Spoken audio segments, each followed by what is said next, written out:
Hello, Vande Mataram friends. It's Amit Trivedi here.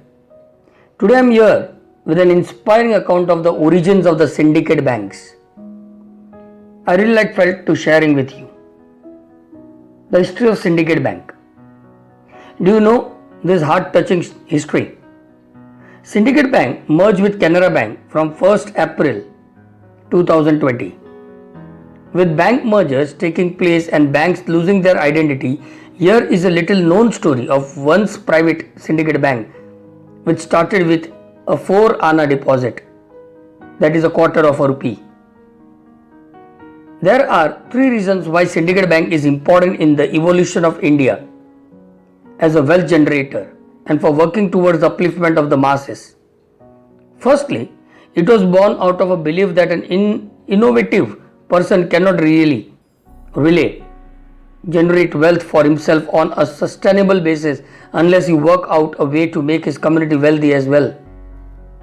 Secondly, it was the only large bank in India to locate its headquarters in rural areas. In the 1930s, Manipal was still a village. Thirdly, even before C.K. Prahalad arrived on the scene, its promoters knew about how wealth could be found at the bottom of the pyramid. At a time when all banks insisted on rupees 5 as the minimum deposit amounted to open an account, syndicate promoters opened an account with just 4 Anna, that is 25 paise equivalent. Unfortunately, this is a story that most management schools too do not teach. The bank itself was a brainchild of Tonse Madhav Anant Pai, who went to Bangalore to study the medicine. He excelled in his studies and when earning his license to practice medicine, he went back home to the fishing village of Malpe.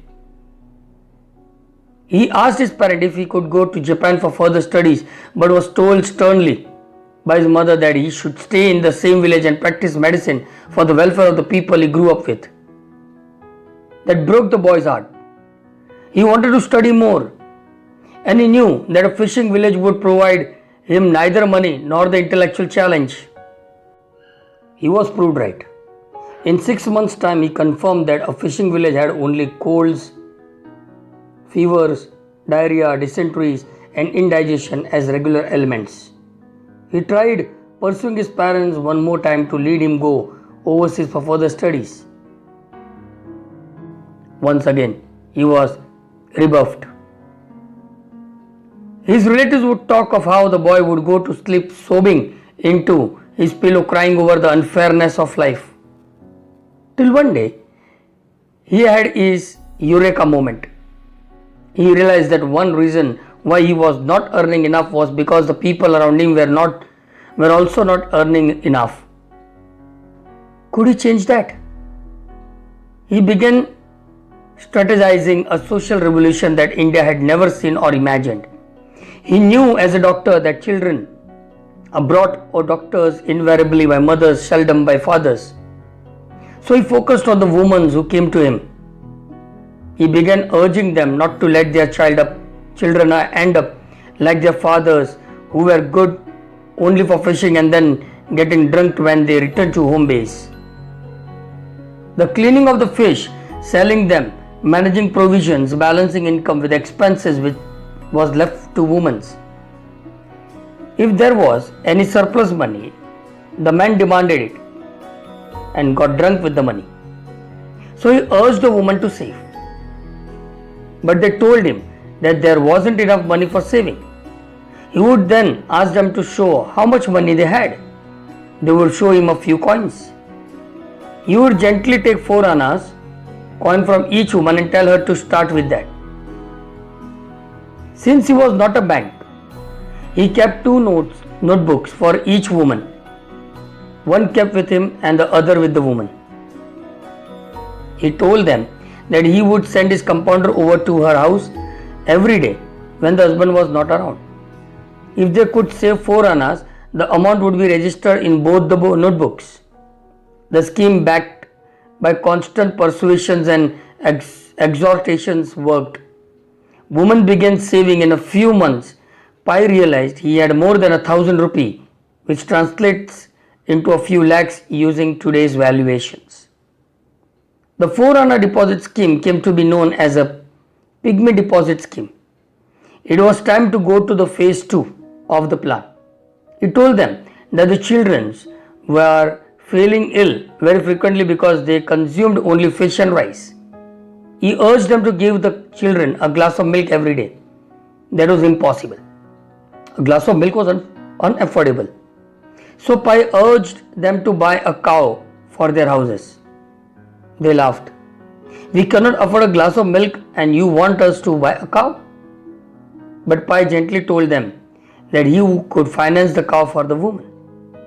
And repayment was also painless. He explained, just give your child a glass of milk and I shall purchase the rest of the milk from you and adjust the cost of the cow. You don't have to do anything else. It took a while to pursue the first woman. But when she agreed, it was a game of me too, me too, me too. Within a short while, there were so many cows in the village that Pai could not purchase all their milk. He therefore formed a milk cooperative. To handle the amount of money coming in, he started a bank, Canara Industrial and Banking Syndicate Limited, with its headquarters in Manipal. The first branch of the bank started its operating in 1925 at Udupi in Karnataka. By 1937, it had secured its membership as a clearing house in Mumbai. He then started Weavers Cooperative who were financed by the bank. Then to benefit the community, he began school, then colleges and then institutions that taught engineering and medicine. This complex later became the prestigious Manipal Educational Complex.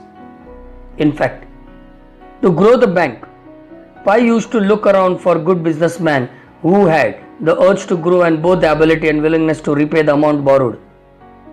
In one of his travels, he met a trader who he helped get a yarn license from the government. This businessman was Dhirubhai Ambani.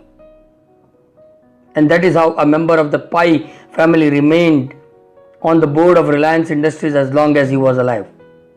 Syndicate Bank used to be the lead agent for all the loans syndicated by Reliance even though they did not have the largest share. Anant is also the name of the Dhirubhai's grandson.